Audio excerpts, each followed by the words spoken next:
अभी मैं बड़नगर में विधायक मोरवाल जी ने मेरा प्रवचन करवाया, 20,000 श्रोता आए। तो वहाँ एक आदमी गीता धाम में गया, मैं तो वहाँ आगे से रोक ले कि रुको। हम कहें क्या बात है? कहीं तुमने सिंहस्थ कुंभ में कैंप लगाया था और आपके ही कैंप में सबका जगह मिली रहा है बहुत। दूसरे कैंपन में यहाँ 10 बजे रात का दरवाज़ा बंद हो जा रहा है और जौन बिना पहचान वाले उनका बाहर निकाल दे रहा है, निकलो यहाँ जगह नहीं। और तुम्हारे यहाँ पहचान हो चाहे ना हो, आओ सो जाओ और खाओ। यहाँ 2 बजे रात तक भंडारा चलता था। जितने एरिया के पुलिस वाले सब हुए खाते रहे। 50,000 लोग भोजन डेली करते थे और 56 बीघे में कैंप लगा हुआ था। 56 बीघे में, सबसे बड़ी जगह। और साथ में मशीन रोटी बनाती थी। आदमी कहाँ बना पाएगा इतना, और मशीन ही आटा मारती थी। और साथ में सोने के लिए सैकड़ों कमरे बनाए गए थे, टीन सेट के, तंबू तंबा नहीं फट जाए हवा में, टीन सेट। कूलर लगे थे सैकड़ों, एसी रूम बने थे और सब फ्री ऑफ कास्ट, कोई चार्ज नहीं, कुछ लफड़ा नहीं, निःशुल्क। आइए रहिए, जो श्रद्धा हो दान कीजिए और नहीं श्रद्धा है तो आराम से रहकर चले जाइए, शुभकामना कीजिए। तो सेवा भाव होना चाहिए। जितने धार्मिक मेला हैं उन मेलों में भक्त जनों को संभालने की जिम्मेदारी साधु संतों की होती है। साधु संत वहां अपनी बुद्धि का प्रताप दिखाए, कर्मठता दिखा दे। साधु संत को सेवा करना चाहिए। आश्रम में भी आलसी बनकर मत रहो। तुम्हारा गुरु, मेरे गुरु ने बहुत मेहनत किया। मैं तो अपने गुरु को देखता हूँ तो बहुत खुश हो जाता हूँ। 99 साल उम्र है, अभी भी वह आश्रम में सब्जी उगाते हैं। तो हमने कहा क्यों सब्जी उगाते हो? बोले तुम आओगे तो खाओगे। तो हमने कहा मैं तो बहुत कमाता हूँ। अरे बोले हरी सब्जी हो जाएगी, खरीदना नहीं पड़ेगा। हमने कहा ठीक। 2 किलोमीटर टहलते हैं, अभी भी चना चबाते हैं, दूध पीते हैं, केला खाते हैं। चमकता है चेहरा, 99 साल की उम्र में चमकता है। और बहुत सीधे सरल सिंपल। तो हमने उनसे कहा कि गुरुजी अब तो सब हम लोग संभाल रहे हैं। तुम बोले तुम संभाल लेते हो अलग है, हम अलग संभाल देते। तो जुटे हैं वो भी। 20 एकड़ जमीन उनको किसी भक्त ने दान दिया था। 20 एकड़ अपने हाथों से मेहनत करके उसको 70 एकड़ बनाया उन्होंने, खरीदा, बाकी खरीदते चले गए। और एक खुरपी और फावड़ा नहीं थी वहां। आज वहां उन्होंने 3 ट्रैक्टर और ट्राली खड़े किए। मैं नहीं उसमें मतलब खड़ा किया, वही। और 42 कमरे का आश्रम बनाया गुरुजी ने। और उसी में मैं 30 साल से रहता हूँ, उन्हीं के ओल्ड आश्रम में। तो मैं तो उनको इतना मानता हूँ, 2 बजे रात को भी जाऊंगा, सीधे उनके कमरे में घुसता हूँ, उनके पैर छूकर और चरणों में बैठकर आधा घंटा उनको हंसा कर और कुछ खिला कर और फिर सुला कर तब जाकर सोता हूँ। बेटे को भी चाहिए कहीं से आप आओ, अपने मम्मी पापा को पहले मिलो, पैर छू लो, उसके बाद अपने कमरे में जाओ। तुम बेडरूम में घुस गए और पुष्पा देवी से खीसे काढ़ रहे हो। अब ये जो ये कौशल्या देवी क्या हाल है, ये जिसने राम को पैदा किया, इनको भी मिल लो। ये बुढ़िया डोकरी माँ ये आस लेकर बैठी। और जब तक बेटा वापस नहीं लौटता है, माँ बाप को नींद नहीं आती है। किसी माँ बाप को बेटा और बहू अगर बाहर काम से गए हैं, जब तक लौट कर घर नहीं आते हैं उनको नींद नहीं आती। जब बेटा बहू आ जाते तो वो सो जाते हैं। और महान गुरु जब तक उसके शिष्य सुरक्षित वापस नहीं आते हैं तब तक वो निश्चिंत नहीं होता है। इसलिए याद रखना, बेटे और बहू को, अपने माता पिता सास ससुर का सम्मान रखना चाहिए। ये है मातृभक्ति, इसका नाम है पितृभक्ति, इसका नाम है गुरु भक्ति। भक्ति का अर्थ होता है उनके प्रति हमारा प्रेम हो, उनकी सेवा में हम आगे हाथ बढ़ाएं। तो भक्ति स्वतंत्र सकल सुख खानी, बिनु सतसंग ना पावई प्राणी। भक्ति स्वतंत्र है, सकल सुखों की खान है। भक्ति में बहुत सुख है। आज यहां पर तुम आए हो, तुम्हारी भक्ति ही तुमको लेकर आई है, कोई और नहीं लाया है। मैं यहां आया हूं, मेरे भीतर जो आपके प्रति प्रेम है, देशभक्ति, समाज भक्ति मुझको लेकर आई है। तुम यहां ना हो तो भी तुम जीवित रहोगे, मैं यहां ना हूं तो भी जीवित रहूंगा, परंतु जीवित रहना ही बहादुरी का काम नहीं है। कीड़े मकोड़े भी जीवित रहते हैं, पशु पक्षी भी जीवित रहते हैं, चोर चंडाल भी जीवित रहते हैं, गधे भी जीवित रहते हैं। जीना तो उसका सार्थक है जिसकी जिंदगी में ज्ञान का दीपक जले और जिंदगी का अंधेरा दूर हो, उसका जीना सार्थक हो।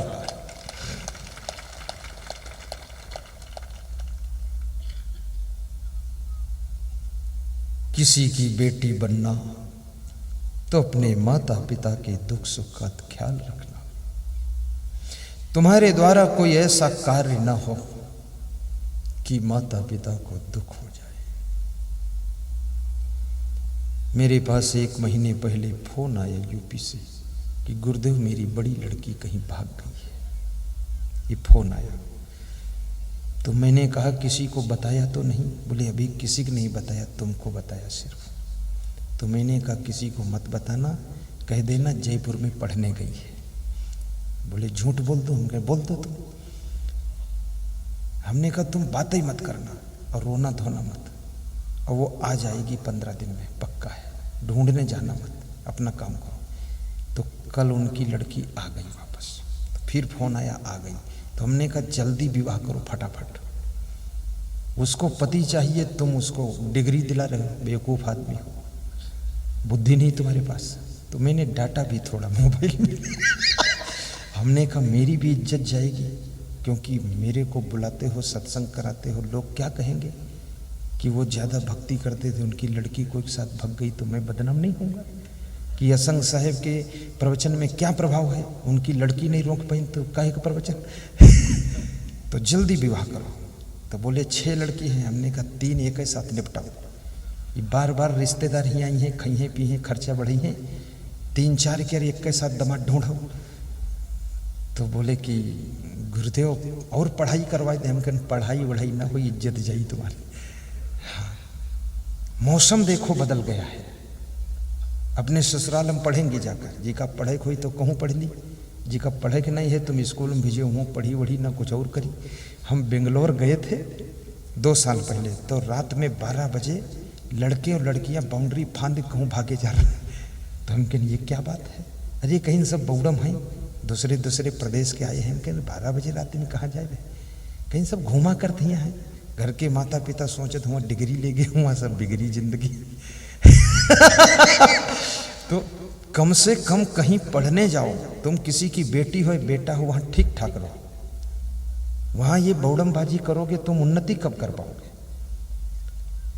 आपकी बहुत सारी जिंदगी है, आपको पति भी मिलेगा, आपको पत्नी भी मिलेगी, आपकी शादी भी होगी, आपका परिवार भी बसेगा, लेकिन ये बाल्यावस्था विद्या अध्ययन करने की अवस्था है, जिंदगी जीने की नींव तैयार करने की अवस्था है। इसमें शिक्षा और संस्कार प्राप्त कीजिए ताकि पूरी जिंदगी का महल इस पर टिक सके और जिंदगी में दुख ना आ सके।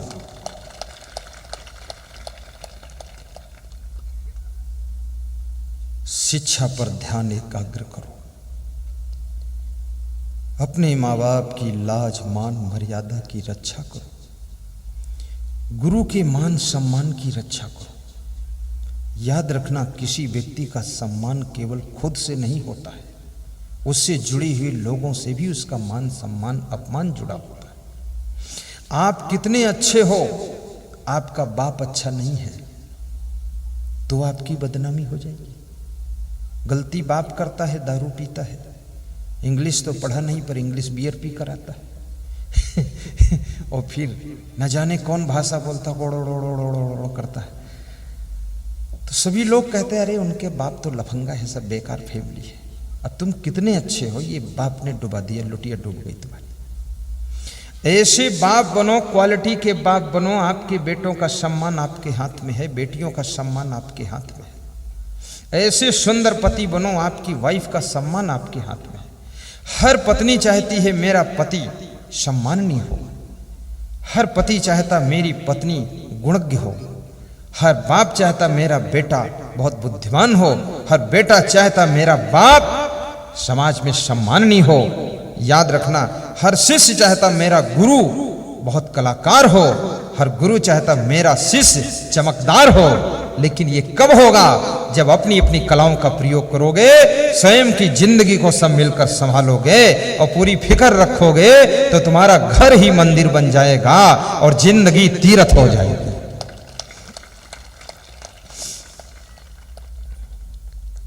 और संसार में ये है कुछ भी नहीं, सब फोकट का काम है। फैशन भी करोगे कितने दिन करोगे? 10-20 साल। आदतों को बिगाड़ोगे कितने दिन? 20-30 साल। बूढ़े हो जाओगे, जर्जर हो जाओगे, शरीर कमजोर हो गया, सब फैशन भी गया, आदत भी गई, कबूतर लाल बचे हैं, बात खत्म हो गई। ये सब मूर्खता में जिंदगी मत बिताओ। जीवन की ऊंचाई को छूने के लिए बस केवल 30 साल आपको मिलते हैं। 25 साल से लेकर के 55 साल तक का समय है जंप लेने का। और इस पीरियड में बहुत सारी बाधाएं भी आती है, क्रोध भी बहुत आता है, गुस्सा। आज की तारीख में कलयुग में क्रोध भी बहुत बड़ी बीमारी है। भयंकर क्रोध लोगों को आता है, गुस्सा इतनी है, मर जाएंगे, भाग जाएंगे, जहर खा लेंगे, माँ बाप से नहीं बोलेंगे, पत्नी से भी बात नहीं करेंगे, मुंह फुलाए रहेंगे। वाइफ भी बहुत क्रोधी है, वो मायके चली जाएगी, फ़ोन भी नहीं करेगी, पति फ़ोन करेगा तो उठाएगी नहीं। नंबर 1 के नालायक पूरे हैं। ये कौन तरीका है? फ़ोन करो, उठाओ, प्रेम से रहो। जब आपकी इतनी गुस्सा है तो शादी क्यों किया? अकेले रहते, बादल फाड़ देते गुस्सा में। तब तो सिर पर मोर धर के और शादी के मंडप में 7 फेरा घूम रहे थे, और धोती में धोती बांधे और पीछे पीछे चलते हाथ लेकर, और पंडित मंत्र बोलता चला जा रहा, जब तक सूरज चांद रहेगा तब तक ये जोड़ी रहेगी। उसको पता नहीं ये घोड़ा घोड़ी न जाने किधर जाए। खाम खां की बात करता है, वो भी अपने दक्षिणा उछड़ चक्कर में झूठ ऊंट बोल के खुश कर देता है। और निश्चित है, प्रेम विहीन व्यक्ति कभी सुख नहीं पा सकता है। गुण विहीन व्यक्ति को सम्मान नहीं मिलता है। छाया विहीन वृक्ष के नीचे पथिक नहीं बैठता है। फल विहीन वृक्ष पर पंछी नहीं आता है। क्या खाए, वहां भूखा बैठा रहेगा। और जल विहीन कुएं के पास प्यासा नहीं जाता है। और गुण विहीन मनुष्य को संसार के लोग छोड़ने लग जाते हैं। और प्रेम विहीन व्यक्ति जिंदगी में सुख नहीं पाता है, सुख नहीं पाता है। प्रेम करके तो देखो, जो मिले उससे प्रेम से बोल दो, क्या खर्चा होता अपना। मैं हांगकांग गया था तो एक अपरिचित कोई पति पत्नी आई, हांगकांग के निवासी, बोले फोटो खींचूंगा, तो मैं कुछ नहीं बोला। तो बोले आदेश दीजिए, ऑर्डर कीजिए। तो मेरा संत बोला दूर से खींच लीजिए। तो बोले हाथ जोड़कर खींचूंगा, इनको टीवी में देखता हूँ। तो हाथ जोड़कर खींचा। तो हमने कहा धन्यवाद, खूब अच्छी भक्ति करना। बोले सब छोड़ दिया हूँ, मांस मछली अंडा मुर्गा दारू सब खाता पीता था, सब छोड़ दिया हूँ। सोच रहा था तुम कब मिलोगी, पता नहीं कैसे हांगकांग आ गए, मिल गए। तो ऐसा प्रेम, उनको भी मैं प्रेम से बोल दिया। प्रेम की गंगा बहाते चलो, ज्योति से ज्योति जलाते चलो। बूढ़े माँ बाप को भी प्रेम कर दीजिए। बूढ़े सास ससुर से नाराज मत हो, सुबह शाम पैर छू लो, प्रेम से बोल दिया करो। उनका समय पूरा हो चुका है, थोड़े दिन में संसार छोड़कर चले जाएंगे, दुख मत दो। हमारे आश्रम के संचालक का फोन परसों आया, बोले हम तुम्हारे साथ रहना चाहते हैं। तो हमने कहा 90 साल हो गए उम्र के तुम्हारे, हमारे साथ कैसे रहोगे? मैं रोज चलता हूँ। बोले तुम्हारे साथ हमें अच्छा लागत है। तो तुम रखोगे कि नहीं रखोगे? तो हमने कहा अरे जिसको आपने 30 साल रखा अपने चरणों में, आप संचालक हैं, आश्रम चालित करते, मैं क्यों नहीं रखूंगा? बोले तुमका हमारे रहने से असमंजस तो न पड़ी? तो हमने कहा हमें कुछ न पड़ी। बोले हमारा भार तुम्हारे ऊपर आई जी। तो भार वार नहीं, मैं सेटिंग कर दूंगा, आप आइए। मैं लेने आऊँ? बोले हाँ लेने आ जाओ तू। तो हमने कहा अच्छा मैं आ जाऊँगा। 90 साल की उम्र वो मेरे साथ रहना चाहते और मैं उनको रख लूँगा, और वो रहेंगे तो उनके लिए सोने वाली गाड़ी बना लूँगा, एक बिस्तर गद्दा उद्दा लगा के पहुड़ के सोगा, टेंशन काहे की। और हम उनको निभा लेंगे। जो बूढ़ों को निभा लेता है, बुजुर्गों को निभा लेता है, याद रखना वो व्यक्ति 7 जन्म का काम 1 जन्म में करके चला जाता है। बुजुर्गों को निभा कर तो देखो। चत्वारि वर्धन्ते वृद्धोपि सेविनः आयुर्विद्या यशो बलम अभिवादनशीलस्य। आयु, विद्या, यश और बल, ये 4 चीजें बुजुर्गों की सेवा करने से बढ़ती है। आपका यश भी बढ़ेगा, आयु भी बढ़ेगी, बल भी बढ़ेगा और विद्या यानी बुद्धि भी बढ़ेगी। बूढ़ों की सेवा करके तो देखो। और अपने घर की बहुओं को भी प्रेम देना। कबीर साहब ने एक बहुत बड़ी बात कही। कबीर साहब कोई छोटे संत नहीं थे, बहुत बड़े संत थे। लेकिन कबीर साहब को सभी लोग क्यों नहीं मानते?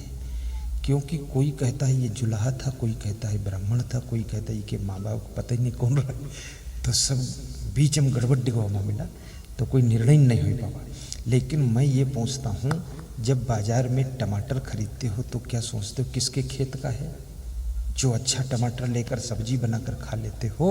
और तुम कबीर को क्यों ढूंढते घूमते के माता पिता कौन? अरे हमसे मतलब ही नहीं माता पिता क्या। जिसे तुम हमारे माता पिता ढूंढो तो ये मूर्खते तो है। उनसे क्या लेना देना यार माता पिता से। माता पिता जो हैं सो हैं। किस खेत में शक्कर पैदा हुई, खेत मत ढूंढो, शक्कर टाप की है ले लो, 40 रुपये किलो, घोर के शरबत पी लो। और कबीर साहब कहते हैं 2.5 अक्षर प्रेम का पढ़े सो पंडित होए। विदुर जी ने भी कहा है जो सबसे प्रेम करता वो पंडित होता है। चाणक्य ने कहा है प्रिय वाक्य प्रदानेन सर्वे तुष्यंत जंतवः तस्मात् देव वक्तव्यम किम बचने दरिद्रता। कि प्रेम से बोलने से सबको खुशी होती है, सुनने वालों को संतुष्टि होती है, तो प्रेम के वचन बोलने में क्या दरिद्रता है। चाणक्य कहते हैं कि प्रेम से बोल दिया करो, इससे सभी जीव बस में हो जाते हैं। तुलसीदास कहते हैं वशीकरण यक मंत्र है तजदे वचन कठोर, और तुलसी या संसार में सुख बजे चहोर। वशीकरण का कोई और मंत्र थोड़े, प्रेम से बोल दोगे आदमी तुम्हारे बस में हो जाएगा। लोग कहते हैं कृष्ण भगवान बांसुरी बजाते थे तो गायें सब उनके आसपास आ जाती थी। वो बांसुरी बजाते थे, तुम बांस लेके गाय ने पीटे थे, तुम्हारे पास कौन आवा। प्रेम की बांसुरी है। स्वामी विवेकानंद से अमेरिका में शिकागो कैलिफोर्निया के प्रवचन में श्रोताओं ने पूछा कि मैंने सुना है कृष्ण भगवान ऐसे थे कि उनके पीछे पीछे लोग आ जाते थे, कैसे आते थे? तो प्रवचन करना शुरू किया विवेकानंद ने, और पीछे बैक होते चले गए, आधा किलोमीटर बैक चले गए, और पूरा जनता उनके पीछे पीछे चलती चली आई। तब उन्होंने कहा कि देखो यही कृष्ण में गुण था, तुमको पता है कहाँ खड़े थे और कहाँ आ गए हो? आधा किलोमीटर में पीछे बढ़ा हूँ, तुम चल के चले आए। केवल प्रेम की बांसुरी ही लोगों को अपने पास में बुला सकती और कोई बुलाने वाला नहीं। और याद रखना, भोजन से मनुष्य खुश नहीं होता है, ना कपड़ों से खुश होगा, ना धन से खुश होगा। आप अपनी पत्नी को कितनी अच्छी साड़ी पहना दो, कितना उसके ऊपर जेवर लाद दो, 1 किलो सोना, खुश नहीं होगी। लेकिन जिस समय तुम उससे प्रेम से बोल दोगे तो इतनी खुश हो जाएगी कि उसकी खुशियां समाएंगी नहीं।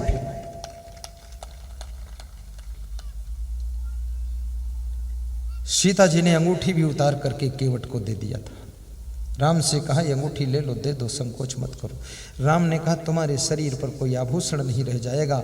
सीता ने कहा राम मेरा आभूषण तो तुम ही हो, मेरा आभूषण तुम्हारी मीठी बोली है, मेरा आभूषण तो तुम्हारे प्रेम रूपी गहने हैं, और मुझे क्या चाहिए, अंगूठी रहे न रहे, मेरे पति के प्रेम की अंगूठी मिलनी चाहिए। और नारी एक ऐसी है बहुत कोमल हृदय की होती है, भावुक भी होती, महिलाओं के अंदर सिस्टम भावुकता का लगा होता है। ये पति के प्रेम में अपने माता पिता, भाई बहन, सखी सहेली, घर परिवार, चाचा चाची सबको छोड़ छाड़ करके, जिला छोड़कर, कहाँ जन्म हुआ था छिंदवाड़े में, उस सिवनी विवाह हो गया, अपरिचित घर में आकर के जाप करती रहती, जय हो पति देव, जय हो पति देवाय नमः। ये जपती रहती है। ये किस लिए आई है? क्या इनको माँ बाप देकर खाने को नहीं मिलता था? क्या इनको माँ बाप देकर कपड़े नहीं मिलते थे? सब मिलता था, लेकिन ये पति के प्रेम के लिए और अपनी जिंदगी को पति के सहारे गुजारने के लिए और भारत देश की सृष्टि को संचालित करने के लिए, भारत देश को कीमती संतान देने के लिए पति के पास आई है। इसलिए पति को प्रेम देना चाहिए, ताकि आपकी वाइफ को ऐसा न लगे कि मेरे माँ बाप छूट गए, यहाँ मुझको प्रेम नहीं मिला, उसको माँ बाप भूल जाने चाहिए। इतना स्नेह दीजिए। कितने पति लोगों को अपनी पत्नी को पहचानने का भी वक्त नहीं है। सवेरे उठते हैं और जल्दी से चले जाते हैं फैक्ट्री, और शाम को जब आते हैं तो दारू पी कर आते हैं तो आंखें अंधी हो गई, नशे में देख ही नहीं पाते कौन पत्नी है और कि कौन बहन है, कौन दीवाल खड़ी है, उनको दिखता ही नहीं है। और नशे में बेहोश सोई गई। और सवेरे उठे, फिर स्नान करें ज्यों त्यों, बोले लेट हो रहा है, पैंट पहरी निकल गई महाराज जी। कभी 2 मिनट बात ही नहीं हुई, ब्याह करना बेकार ही होगा, खाम खा उनकी। तो प्रेम से बैठो भी, मिलो भी, कभी कभी समय निकाल करके प्रेम चर्चा भी करना चाहिए। प्रेम की चर्चा करो, कुछ प्लानिंग की चर्चा करो बैठ करके। ये समय पास क्यों करते हो? बुद्धिमानी से प्लानिंग का डिसीजन लीजिए, सोचिए।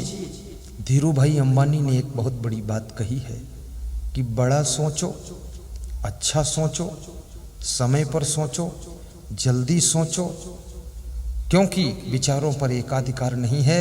यदि सोचने में देर कर दिया तब तक दूसरा कोई सोचकर फाइनल कर देगा तो तुम फेल खा जाओगे। इसलिए कृपया समय पर सोचिए, जल्दी सोचिए, बड़ा सोचिए और अच्छा सोचिए। कितने लोग तो सोचते ही नहीं, विचार ही नहीं करते। प्लानिंग तो बनाओ। तो भाइयों और बहनों, कबीर साहब कह रहे हैं क्या? संत कबीर करुणा भाव से कहते हैं कि हे संतों, भक्ति सदगुरु की कृपा से आती है।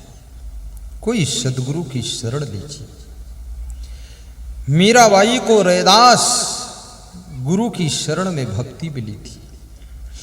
शिवरी को मतंग ऋषि गुरु के चरणों में भक्ति मिली थी। ध्रुव को नारद जी के चरणों में भक्ति मिली थी। राम को वशिष्ठ और विश्वामित्र के चरणों में भक्ति मिली थी। भक्ति मुझे क्षमादेव के चरणों में मिली है। आपको भी किसी गुरु की कृपा चाहिए। और इस दुनिया में कृपा का खेल बहुत बड़ा है। लोहे पर जब लोहार की कृपा हो जाती है तो लोहा फावड़ा, कुदाल, हंसिया और खुरपा और संबल बन जाता है। जो 40 रुपये किलो लोहा मिलता था, कबाड़ा में जो 20 रुपये किलो मिलता था, वो लोहा एक कुदाल की कीमत 200 रुपये हो जाती है। 1 किलो का लोहा केवल लोहार की कृपा हुई। और उसी लोहे पर माइक कंपनी की कृपा हो जाती है तो 1 किलो लोहा ये 4000 का मिलता है। 40 रुपये की कीमत वाला 4000 का हो गया। इसमें बोलने का गुण आ गया। और उसी लोहे पर जब कार कंपनी की कृपा होती है तो 40,000 का लोहा 10 लाख का हो जाता है। और 6 लोगों को बिठा करके गोपालगंज से सिवनी पहुंचा देता है। उसी लोहे पर जब एरोप्लेन की कंपनी की कृपा हो जाती है तो वो लोहा जो केवल 2 करोड़ का लोहा था वो 200 करोड़ का हो जाता है और 180 पैसेंजर को लाद कर बेंगलोर से बॉम्बे की ओर उड़ाता है। याद रखना तुम पर किसकी कृपा हुई है।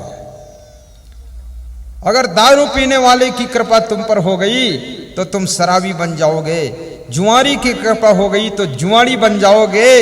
और याद रखना अगर तुम्हारे ऊपर किसी संत की कृपा हो गई तो ध्रुव प्रहलाद मीरा जैसे भक्त बन जाओगे, भक्त बन जाओगे। कृपा सिंधु मुझे अपना बना लोगे तो क्या होगा। ये मिट्टी का पुतला है तुम्हारा शरीर, ख्याल करो इसको।